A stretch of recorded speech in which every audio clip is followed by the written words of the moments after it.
Hello, we are back.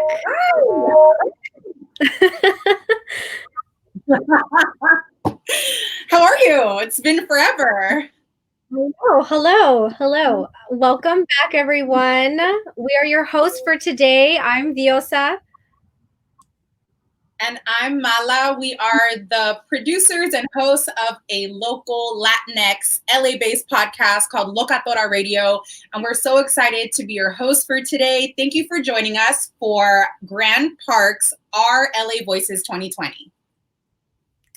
Yeah, and before we introduce the amazing Mujeres from Mujeres Market, we want to take this time to thank the Office of Hilda Solis for her vision for Jardín del Arte, a space of community and visual arts.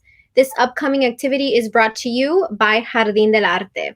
We also want to thank LA County Board of Supervisors, the Music Center, LA County, Grand Park, all artists, and of course, y'all, all virtual attendees. Thank you so much for enjoying this program this weekend, for spending your Saturday with us, and for watching. Absolutely. And remember to keep up with all the Grand Park programming and all the offerings this weekend. Check out the Grand Park website, follow Grand Park on Instagram at @GrandPark_LA, and also follow the Music Center on Instagram because Music Center is heavily involved this weekend as well. So up next, we have a really exciting presentation for you all. Mónica and Gloria of the Nalgona Positivity Pride and Mujeres Market are going to be talking about their work. Mujeres Market is a Southern California-based market that features the work of local women of color entrepreneurs, artists, writers, and other collectives. And Mónica and Gloria are going to discuss the origins and journey of the Mujeres Market, how it got started, and how they keep it thriving.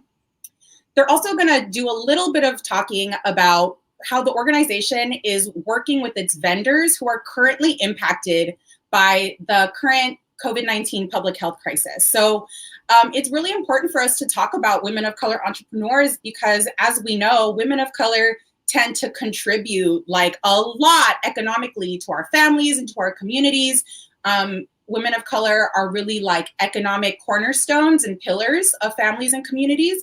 So we want to get an idea of how these local women of color entrepreneurs are figuring it out in the midst of the public health crisis, how companies are shifting and keeping their businesses afloat. This is going to be a really fun interview too, because as we mentioned before, Gloria and Mónica are friends of ours, and it's been really cool to see them grow their work and to just support entrepreneurs in the way that they do with the markets that they put together. Yeah, absolutely. And like for me as a consumer, I really love supporting the local vendors, especially Mujeres Market, because it allows me to literally purchase from other Latinas, other women of color, and support them, right? So when we shop at bigger corporations, maybe it's more convenient. However, we know that the money that we spend with local vendors is going directly back into their community and back into their families. So I would personally really love shopping from local vendors. The majority of what you'll see in my house is from local vendors, especially Latina artists. So Mala, my question for you is, how do you support local vendors and how do you feel they shape Los Angeles? Oh my goodness. Well, I agree completely about buying directly from the small boutiques, the LA entrepreneurs, local vendors, independent companies. I wear a lot of my friends' creations. So when people ask me, where did you get those earrings? Where did you get that jewelry piece? Where did you get that really cute outfit? It's usually somebody who vends at the Mujeres Market. It's usually a friend who is an artist who has her own business. So like you're wearing, for example, a Carlita Designs pendant right now. A pendant. It's a rose quartz, a loba. A loba, because clearly. Yes. I love it. So Della Luna Designs, right, is another favorite of mine. And there's just so many. And at the Mujeres Market, you have not only entrepreneurs who are selling jewelry and clothes, but all kinds of things, fine leather goods, food. Yeah. everything. Everything, candies, golosinas, beverages. That's just a Plants. complete it's yeah, it really is like a swap meet, but it's like that's like the I feel like the shape of it, the fabric is like the twist, kind of like a millennial modern twist on the swap meet. And so it's really nice to see how the Mujeres Market and other events and spaces like it have really shaped into what they are today, right? It really is an event. There's music. You'll definitely see your friends there. You can buy from your friends, you buy from local artists, and it's a really beautiful thing to see. And I personally cannot wait until we can be back shopping at the mercados, shopping at Mujeres Market, and get to see everybody. I want to shop from local LA vendors. Yes, yes. That's all I want. Yeah, cute. During Samantha's conversation earlier, she was talking about mercados and swap meets as just being super cultural. And she Mhm. shared her experience of growing up in Mexico as a little girl, and that being a big part of her life and her experience is going to all the mercados. So it's in a way, it really is just keeping the culture alive, and also this type of economy that our communities create to sustain ourselves. And it's Mhm. really cool.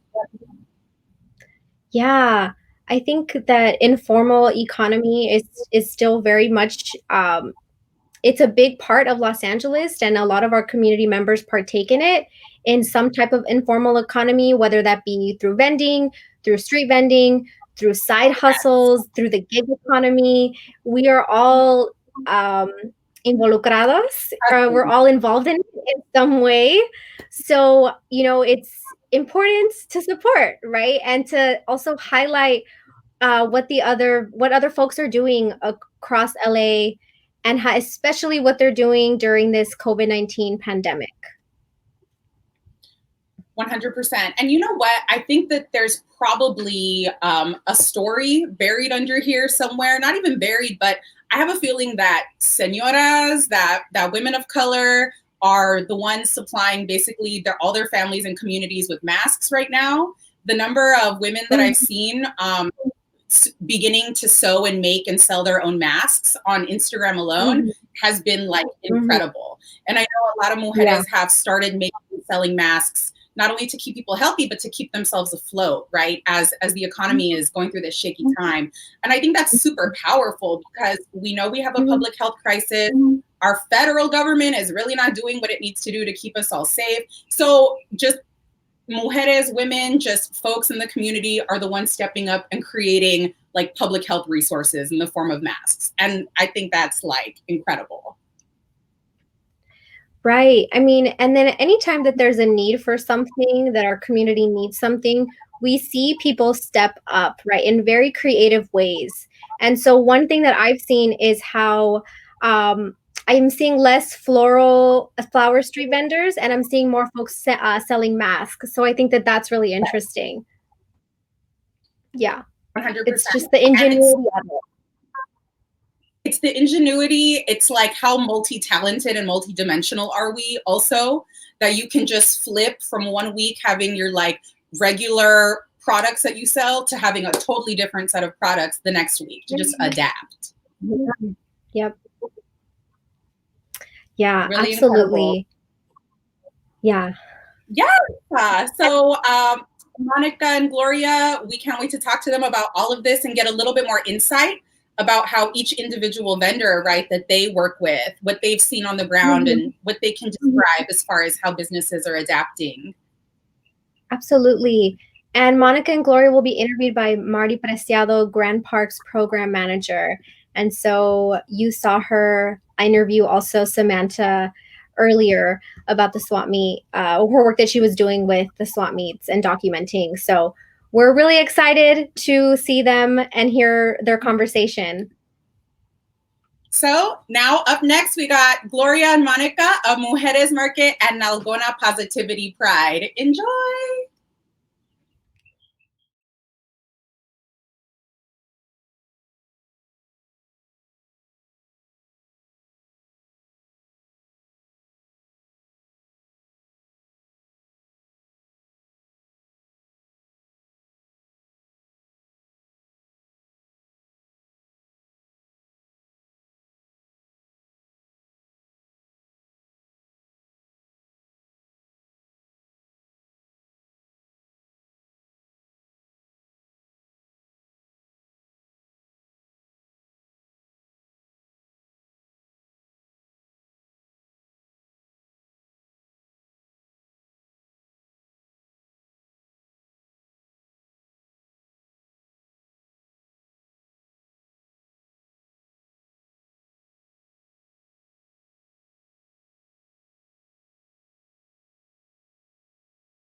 Hi. Hello. Hi, welcome. I know we're troubleshooting and waiting to get the full Mujeres market, the power duo in front of us. Thank you so much for Yeah. everyone on the other side of the screen that is helping us, but also for just hanging in there with us. I'm a bit sweaty. It's so hot for those that are not watching in LA. We're going through our heat wave right now, but it's a great one. How are you, Monica? How are you? Tell me. I'm doing good. Yeah, girl. You know, it's really hot. I live in an apartment building that's mostly concrete, up higher up. So I've been trying to stay cute and fresh for today without looking too See, mushy, you know? same. I'm in the valley right now, so anything that is in Ugh, the valley is probably 10 degrees hotter, but trying to yeah. keep it pretty cool and fresh. We're very excited about having y'all on board. So we're going to tell everyone, originally the idea, we were going to have Mujeres Market at our space, and they were going to Right. curate vendors for us as part of our Jardín del Arte initiative that we have for RLA Voices. And of course, the world changed and it requested us to kind of readapt and reimagine what we need to do. So here we are, instead having a conversation, learning more about Mujeres Market, learning more about the ethos, the vision, the mission. So thank you so much for being able to pivot with us into this digital platform. Right. I mean, thank you so much for having us, not just to invite us the first time and give us and all of our vendors that opportunity, but also to like still make it happen here. You know what? We're all going to just adapt and make everything work to the best of our capabilities right now. So I feel like it still works. You know what I mean? There's a lot that we can still do, and I'd rather focus on what we can do right now. So I feel like this is perfect solve for that. Definitely.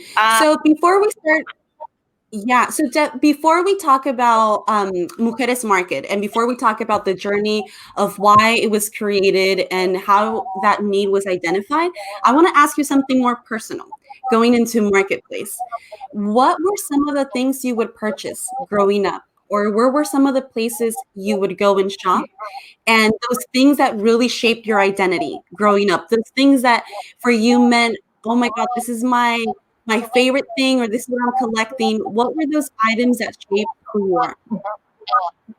You know what? I refer to it as more of a serious addiction to rare items and limited edition items for my entire life. Growing up, I used to love going not to thrift stores, but antique shops. I used to think I was like the baddest little punk, and I would go to Uptown Whittier back in the day when it was all punks and goths. And I used to love going to the antique shops that were there, and I loved going to Monkeys to Go. I remember my friend's mom would always take us to like the Goodwill, like the one in the Valley, and then one in Hollywood that used to be over here. And then, you know, as it shaped, I always found myself drawn to very special items. The thing is, if I'm gonna like spend time and money and effort on something, I'd rather it be something extra special.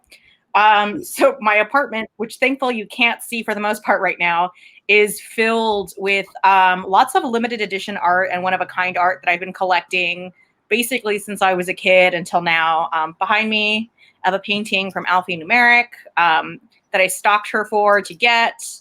You know, and that really hasn't changed. And that's kind of why I loved the idea of Mujeres Market and why I jumped into it, because so much of it is very handcrafted. Even if there's a similar item, it'll never be 100% the same because one person, maybe two, put a piece of themselves into that piece of art or your shirt or whatever it was. And so they will never be 100% identical or extremely mass produced. What about, it's very interesting that this was your first approach of the rarities.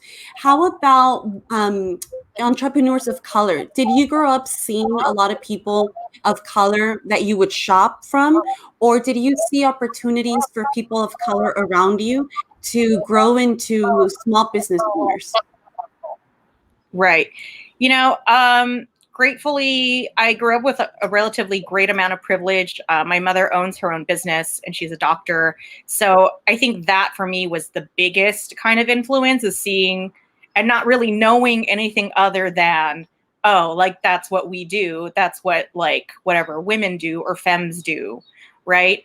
Growing up, I think I only got a lot of exposure to at least POC entrepreneurs because I spent most of my time with my grandparents in East Los. And when you're hanging out in East Los and like running your errands, buying your groceries, all of that is 100% Black and brown people in the neighborhood. You know what I mean? Like the botanicas, the supermarket, whatever.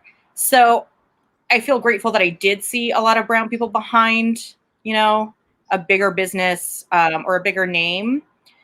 But of course, it's always lacking. And especially, going to bigger stores or fancier stores, it was not common to see people of color, let alone women of color there. But we're starting to see that now, which is super cool. Definitely. About 2 hours ago, 2 other segments, we had a conversation with Samantha Hilu about swap meets in Los Angeles and the power of these spaces as third spaces and spaces of identity for our communities to come together.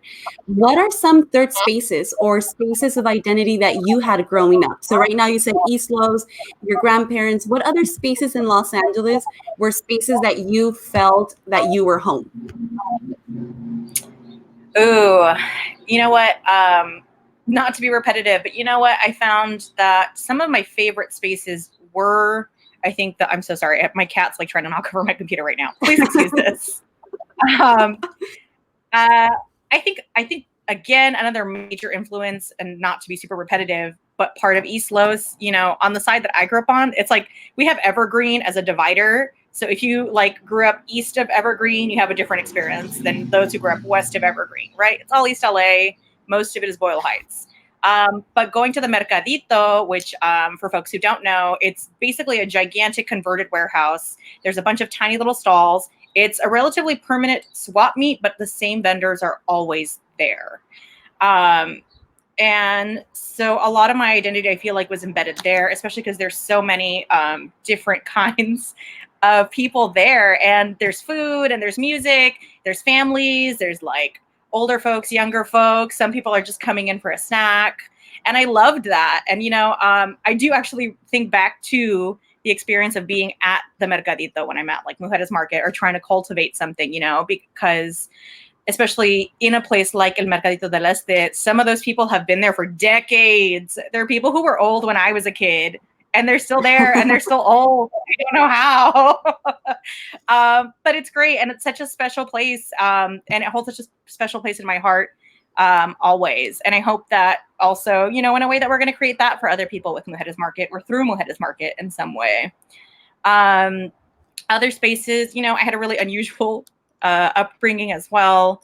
I would go out to a lot of concerts and parties at a very young age. So I spent a lot of my time like a Hollywood rat, you know what I mean? And so I found a lot of community and, more of that special creation and creative space and making in, small music venues and after parties for small music performances and stuff like that. And even that, a lot of it turned into, a lot of these people creating music or creating stage shows, whatever it might be, production, also often ended up with merchandise and creative work for sale that also had pieces of like a lot of soul and heart and time and effort that went into them. So I would say those are two really great influences, especially when I'm thinking about why I ended up jumping into Mujeres Market amongst many other things. And everything that you're mentioning right now, these are community spaces. These are spaces that develop community, develop identity. And when I think about Mujeres Market, yes, it's a marketplace. It has a commercial function to it, but it's also a space of community.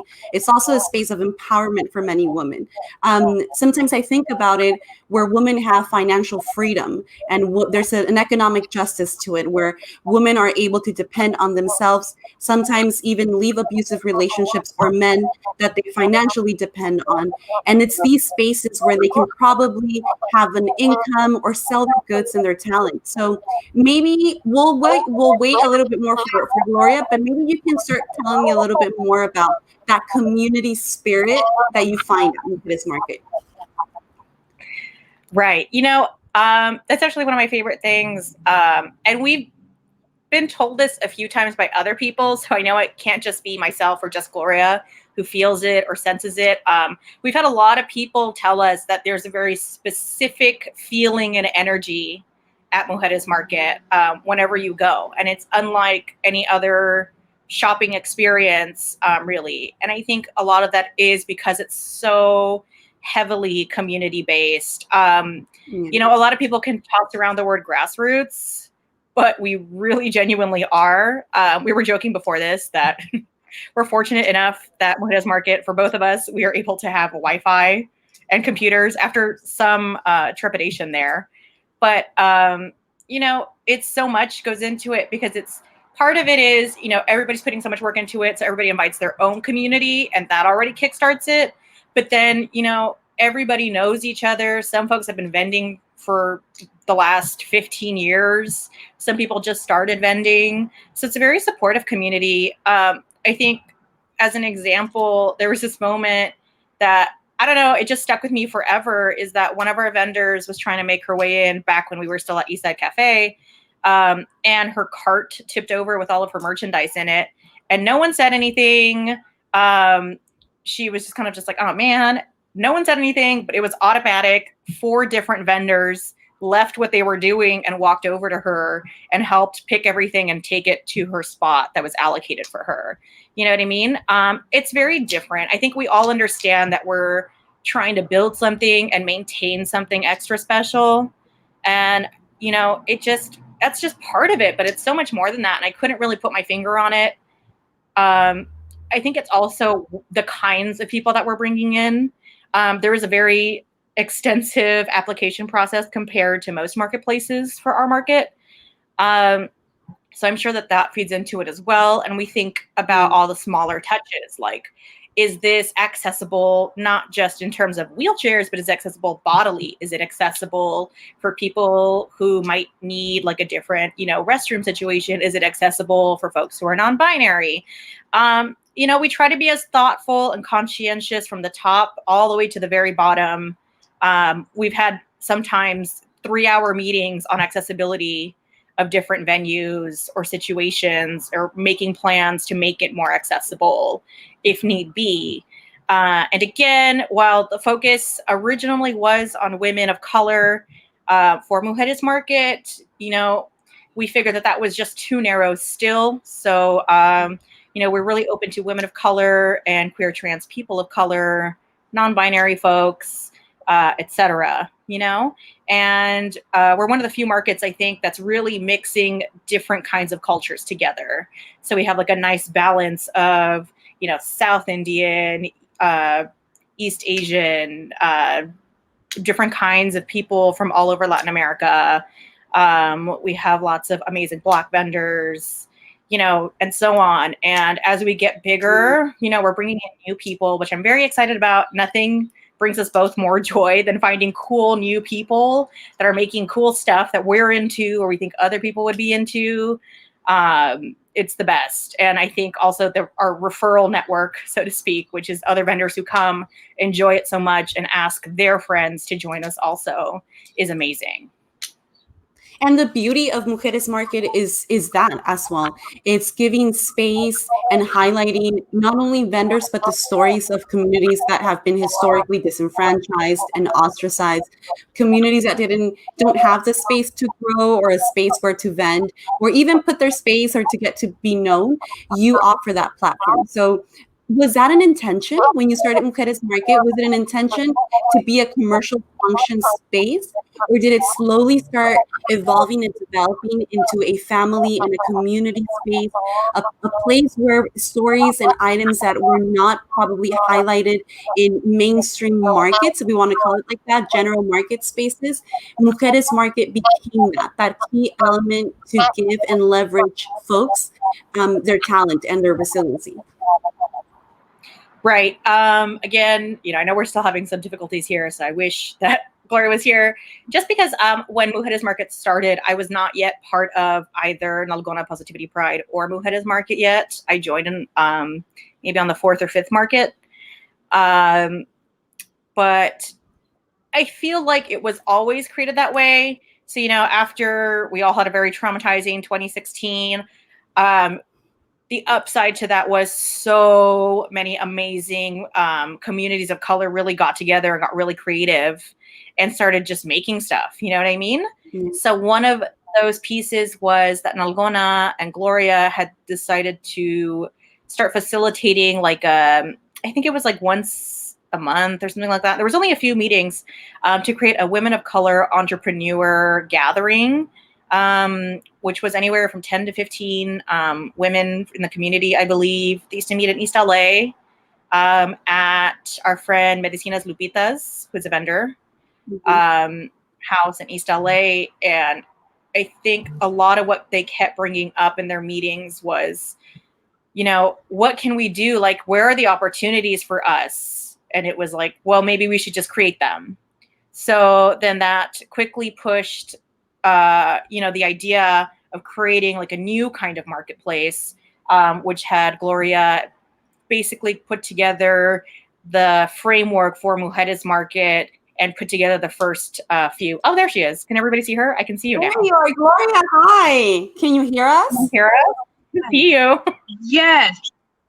Hi. Okay, good. Perfect timing. Hi, Gloria. Welcome. Hi. We just got started talking about everything and anything Mujeres Market, so you joined just in time. Thank you so much and welcome for being here. I know we're having technical difficulties, but we're hanging on. We're pushing through. We're doing this. Again, thank you. Originally, this was meant to be a marketplace under the sun, surrounded by the trees in Grand Park, but here we are virtually. But we still wanted to get the chance to highlight your story, let folks know more about the mission and the vision of Mujeres Market, and also learn what we can do and be held accountable to support more of our vendors, specifically to communities that have been disenfranchised and ostracized, and even more nowadays with what's happening. So thank you so much for being here. Mónica and I were actually getting started with some questions that I do want to bounce to you because I really want to get to know more of you, and then we'll start talking about Mujeres. But we were talking about the importance of shopping when you're growing up. Where were you shopping? What places were you visiting in Los Angeles? What were some of the things that you were shopping? Or some of the things that you would buy and that you felt those things shaped your identity? Hi, excited to be here. So I grew up with a immigrant working class family. So the typical going to, regular stores, also thrift stores, and yard sales. So that's where my parents would usually buy my stuff. No, those are all those are all relatable. Like I was asking Mónica, like, did you grow up buying from folks of color? And usually the questions for us is we did, because those were the communities we belonged to. I think I went to a Nordstrom when I was in high school, probably college. But in your case, did you grow up purchasing from communities of color? Yeah, I mean, going to swap meets, it's all entrepreneurs of color, right? So, yeah, or even like the ladies in the block that will sell Avon or Tupperware, Yes, the señoras, of course. The Mary Kay parties. But with that said, we were talking about the importance of third spaces. So we interviewed Samantha, and we were talking about third spaces and community spaces in Los Angeles, the spaces that we call home. So for you, what were some spaces in Los Angeles that were not necessarily your house, your home, but that you felt safe and comfortable? I feel, well, I partially grew up in the outskirts of Los Angeles, and just my whole neighborhood was home, because everybody around me, for the most part, looked like me.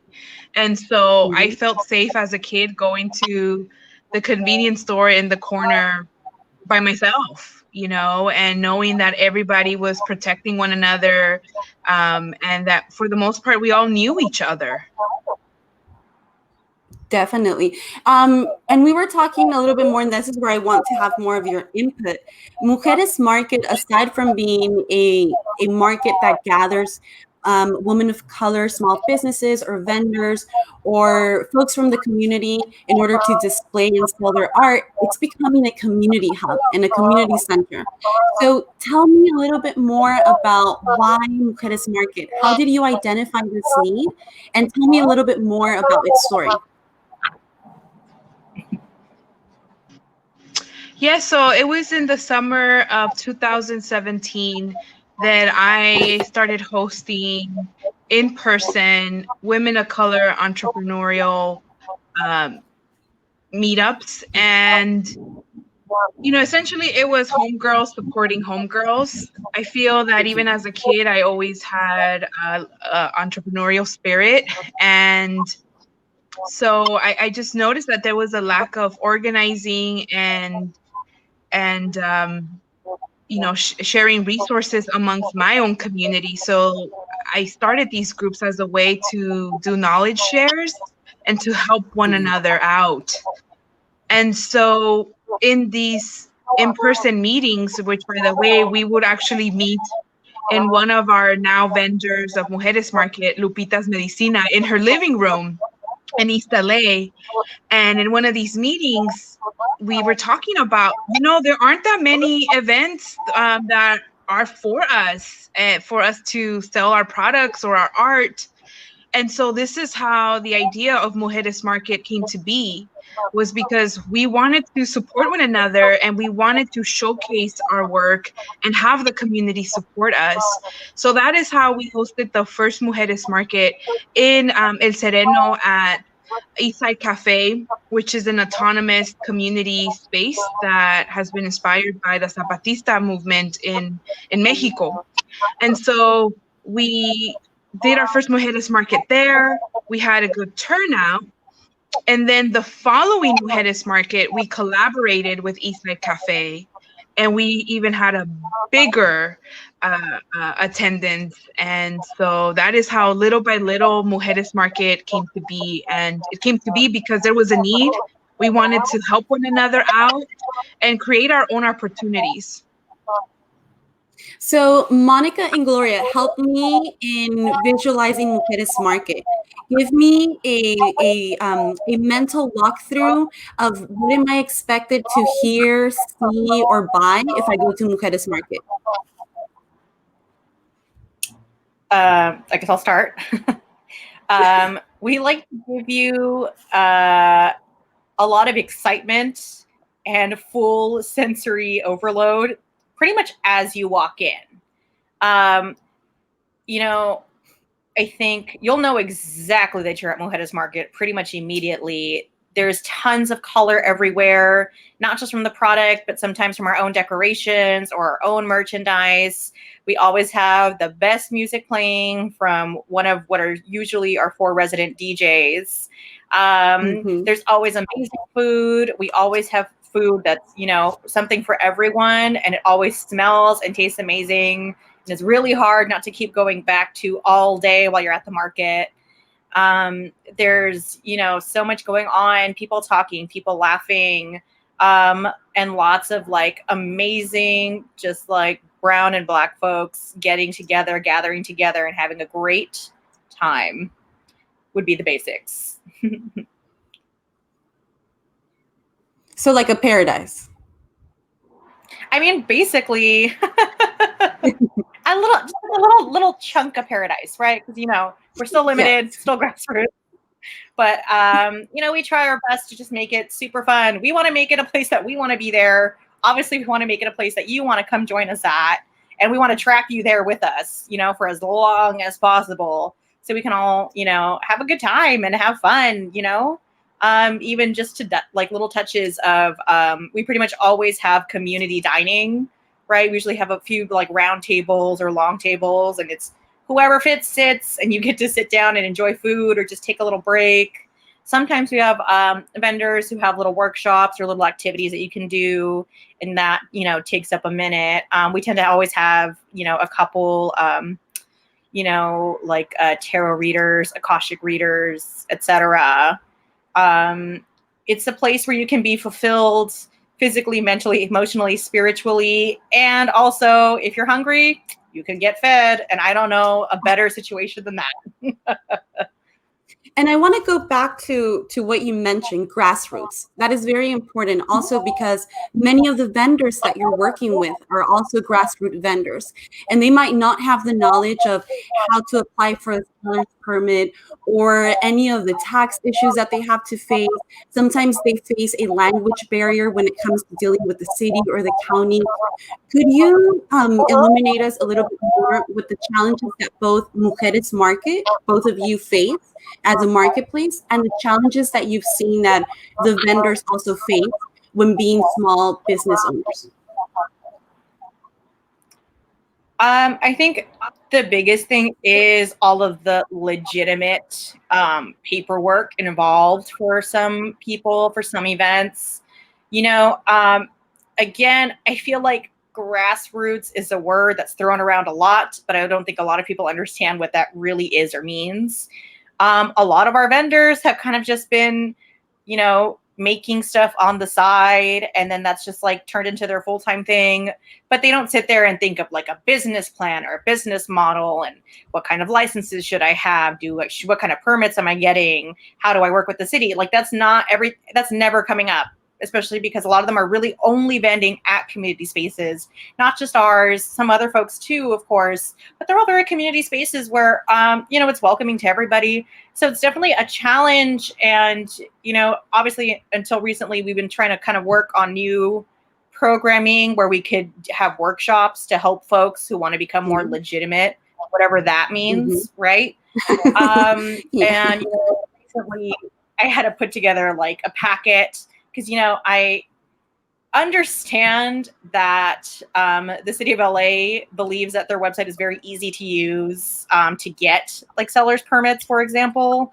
But when I, had gone through it myself, there was a lot. Like I have a college degree. I have 2 college degrees. I am very well read. And there was a lot of stuff in there. I had no idea what it was or what they were talking about or what they were asking for. So I think I was working about 3 hours just Googling how I was supposed to fill out the form. And then I recorded myself filling out the form. I put in little text bubbles just to try to give something to help vendors. Because, it's something so simple and so small that so many people require from us sometimes, which is absolutely valid. But the instructions to get there, the process to get there is very challenging when you have no idea what it is. So I know that, we got a lot of messages from different vendors, like, thank you so much. There was so much of this I didn't get. And it's kind of crazy to me that we still put so many intentionally or unintentionally barriers for people's success, especially people of color and women of color, and maybe people who don't have a whole lot of resources or knowledge on how all of this stuff works. Right? You can make it free. You can make all of these things free. You can make them sliding scale. But at the end of the day, if you're not taking the time and effort to invest into your community and to truly help and therefore uplift them, like it doesn't really go anywhere. So we have like a few things that we will eventually hopefully be able to get to. In the meantime, we have other vendors, got the Salvaje, for example, who does like an IRS tax workshop. And, we were going to try to work on something for helping folks figure out what kind of business they are and how to register as that kind of business. It's definitely a lot because obviously we have our own experiences, but everybody is so different and it's, difficult, especially when we also have a lot of undocumented folks who vend with us. Yeah. There's definitely more hidden obstacles that are there that we have to kind of navigate when we're doing an event that requires a bit more paperwork than what we usually do or have done in the past. What about right now with the situation of COVID? It has largely impacted and scarred many of the vendors and many of these that depended on that local economy. So how can you probably share with us maybe some vendors or anything that maybe our viewers can probably go and shop from, or any procedures, methods, or any action that we could take to support our local vendors? I think I'll let Gloria start on that one, as she was very directly affected far more than I, and let her start, and then I think I'll jump in on that one. Yeah, so besides being part of Mujeres Market, I also run my own organization/business through Nalgona Positivity Pride. And so I do sell apparel that is aligned with eating disorder awareness, as well as indigeneity and more. And so when this all happened, yeah, I did feel the impact, but we tend to forget how we truly have each other's backs, especially if you come from a marginalized community. And I think that as vendors of color or business owners who come from some adversity, we are very resilient. And, just the other day I was thinking about, oh, wow, a month ago, I was like, what am I going to do? But now I find myself being so busy with work. Like I haven't had a day off, and it's because we all have each other's backs and we support one another. And, we've used this opportunity to be like, okay, this is new, but how can I work around this? And we're able to, a lot of our vendors have expanded their online services or have made their stores available online. A lot of them have made masks, hand sanitizers, immune system, natural remedies. And so it's been very beautiful to see our resiliency through all of this and how we truly are powerful together. Definitely. Also, we're supposed to wrap it up, but to the producers on the other side, we're going to take 5 more minutes. So just give us 5 more minutes so we can just wrap up our thoughts, and we can also let Monica answer on that. Right. Which is kind of actually perfectly segueing into wrapping up. I was talking to Gloria about it. At first, Gloria and I really couldn't communicate for the first few days. During the day, I work in healthcare. Gratefully now I'm able to do a lot of it from home. Gloria was trying to figure out how to keep Nalgona afloat, because that's essentially what pays us both and, helps us keep stuff going in the community. But I have to say that the first 2 to 3 weeks on the Mujeres Market page were the most difficult days online to read and see what people were going through. Like so many of our vendors overnight a lot of them were already not really sure how they were going to make it through the month. And now to have everything taken away, we ourselves had multiple events planned. Several of them had already been, confirmed, and we had to kind of backtrack and cancel them all. And, just to see how much people were so concerned, so upset, so afraid. And I think it was really hard to not want to do something or to try to make something work. It's just wild, everything is cool and good and you can be your own boss and everything's amazing. But then, we get surprise, new obstacle in the way. And then we all, like Gloria said, we have to kind of figure it out and adapt. Right. But also I think make sure that we're grabbing somebody else with us as we're coming up. Right. Get fistfuls of people, bring them up with you. That's all we can really do right now. And, as soon as everybody kind of acclimated, it was so quick to see people tagging each other, sharing each other, making new, giveaways, just so you could see all kinds of different vendors, doing workshops, doing like live stuff. It's just beautiful. It's amazing that so much of our community has really, really, pulled it up and made sure that they brought so many people with them together. And so it's wonderful and it's beautiful. And I hope, that everybody comes to find us online. We've been regularly sharing different vendors on our Mujeres Market page. We really say the Nalgona page for more of the, social activism, eating disorder awareness and body positivity, other Nalgona related things. On Mujeres Market, we are consistently sharing, except for the couple days where I forget for a few hours. We are sharing brand new products all day, every day on our Mujeres Market Instagram. And sharing, relevant uplifting work. Sorry, I love it. No, I said I love it. You're very active on your Instagram stories. I've seen the amount of vendors and items that you're putting there, so I'm learning so much from that. Great, yeah, I'm so glad. Yeah, that's the whole That's the effort. We also try to comment on other people's pages when possible, because of course, Instagram feeds off of engagement, right? Leaving comments, leaving likes, sharing things. So we try to do that a little bit periodically as well. And encourage other people to do that too. That helps so much. I really want to thank you, Monica. I really want to thank you, Gloria. It is an honor to have you virtually. I know that the next time we see each other, it will be probably in our space where we can actually get to engage and interact with the vendors. But I want to thank you for saying yes to coming on board when we first spoke about doing RLA Voices. And even though this couldn't happen physically yet, we'll find ways in order to support each other. And please know that Grand Park is here for you, especially what we're going through right now. And we love your mission, and we're here to leverage. Yeah, thank you so much. Thank you for having us. Thank you for maintaining us a little bit. That's helping. We're happy to do anything. For everyone who is watching us, please follow Nalgona Positivity Pride and also Mujeres Market to learn a little bit more about what's happening, their vendors. I also love the digital campaigns or hashtag campaigns that Nalgona Positivity Pride puts out. And it's great to see all the pictures repost there. Also, I want to thank the Grand Park team, our artists, and to the Office of Supervisor Solis for Jardín del Arte and making it possible for us to have this conversation. Again, thank you so much. We're going to go back to Locatora Radio, who have been doing a fantastic job. They're also looking sweaty with this heat wave now, so we're just going to call it the glow. Yes. You know what? Glow from the inside out. Thank you so much, Marty, for helping with us. Bye. Hello, welcome back.